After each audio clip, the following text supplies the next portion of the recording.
product manager working in the financial services, and I'm also a part of a spiritual and charitable organization called Srimad Rajchandra Mission, Dharampur, Australia. Thank you so much to Pink Sari and Shanta for giving me the chance again to share this story about my friend. Many times in our lives, life goes on. Sometimes you just don't know how various things come together, and this story will tell you how Pink Sari, my friend's story, me, my friends all came together, and we came together for a cause. So I arrived in Australia about 20 years ago, and it was in my second job here in Australia that I met my friend. We were both newly married, had just arrived in Australia, lots of dreams and hopes about making an amazing future here in Australia. Time went on, we both got married. We were already married, we had kids, we built our houses. Life just went on and on. It was during this time, as our kids were growing up, that we used to speak to each other quite often. And as it usually happens, friends drift apart. You move away from each other, and then you would infrequently talk to each other, maybe once or twice in 3 months. As the story unfolds, my friend went through a separation and then later a divorce. She was managing 2 kids on her own. There was a lot going on in her life. And now that I think back, I think I should have been there more than I did. But it's just that sometimes when you drift apart and everyone has busy lives, you don't turn around and reach out to your friend. And after a few months, and I would call this divine interjection, because she would be praying really hard, and I would somehow, out of the blue, want to give her a call. I called her once, and she told me that she's suffering from breast cancer. As soon as I heard that, a few of our friends went to meet her. And she was obviously post-separation, post-divorce, no family here in Australia. She was struggling. And then she told me that when she's undergoing chemotherapy, the needles, she's actually very scared of needles.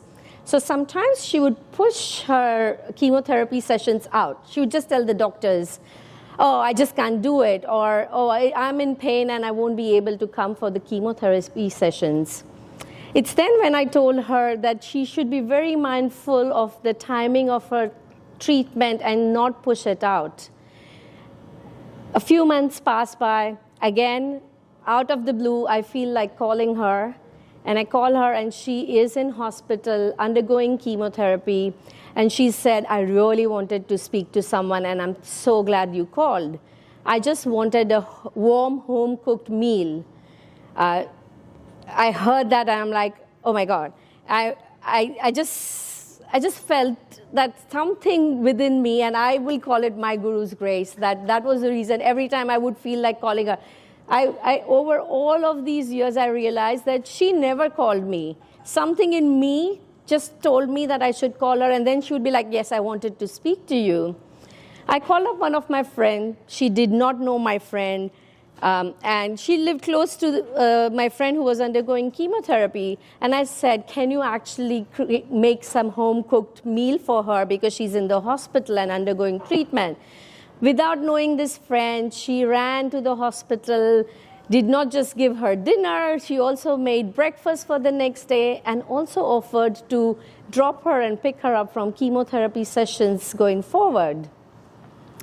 Again, a few months later, I called her, and her mom was here. Her mom was really concerned because my friend had a lot of swelling on her hands and her feet. I was unwell. I called up a few friends. They did not know this friend. However, they all put their hands up and said, we'll go and meet her. We'll see what's going on. We'll update you. As soon as they went to meet her, they realized it is very important that she goes to the hospital and get admitted. She was a bit hesitant to go to the hospital. And this is where I think a bit of the Asian culture kind of comes in. Mom was here. Mom's like, if you're in the hospital, I wouldn't feel comfortable to be with you in the hospital. So they kept dragging going to the hospital or getting admitted a bit further ahead. And once our friends insisted, she went ahead and got admitted. And she got admitted directly in palliative care.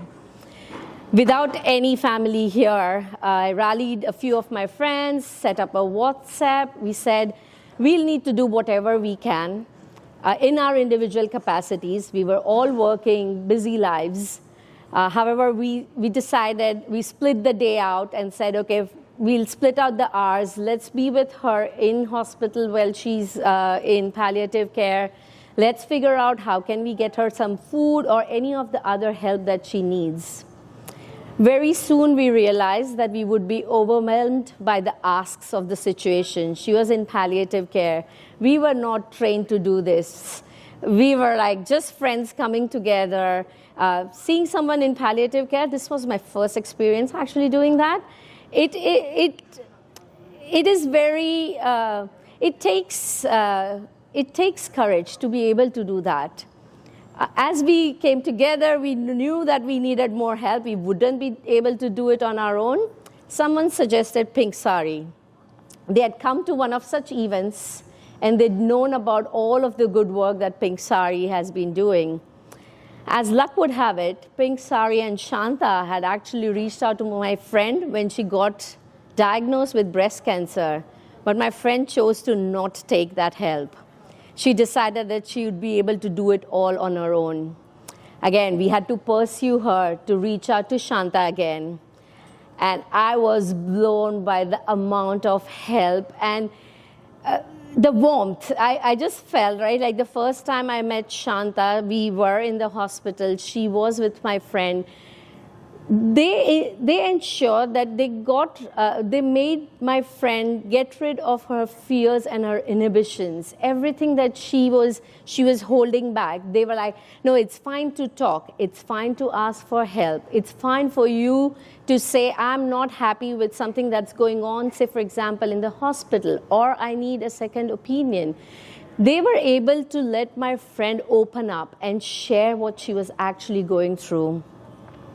Also, considering the amount of agencies that Pink Sari works with, my friend needed a lot of help. Because of separation, divorce, she needed some financial help. She needed some help to put together a will.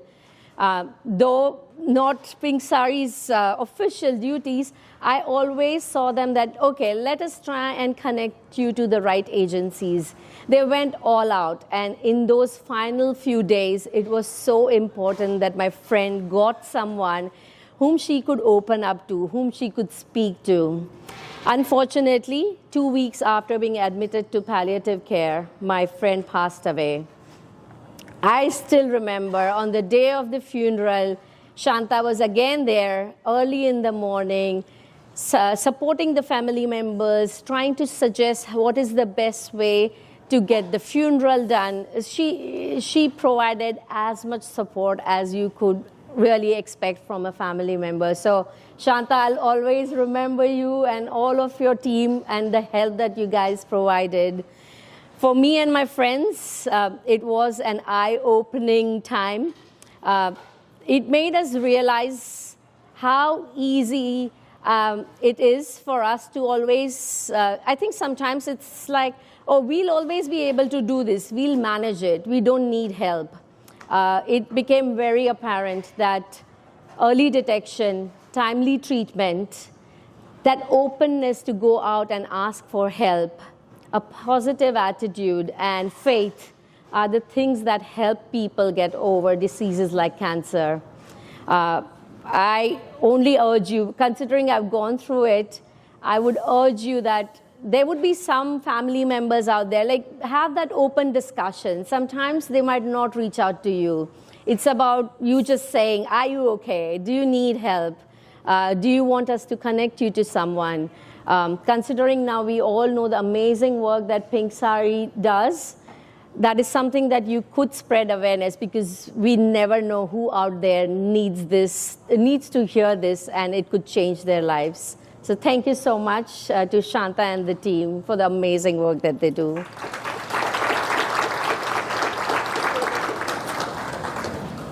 Thank you so much, SWETHA, for sharing the insight.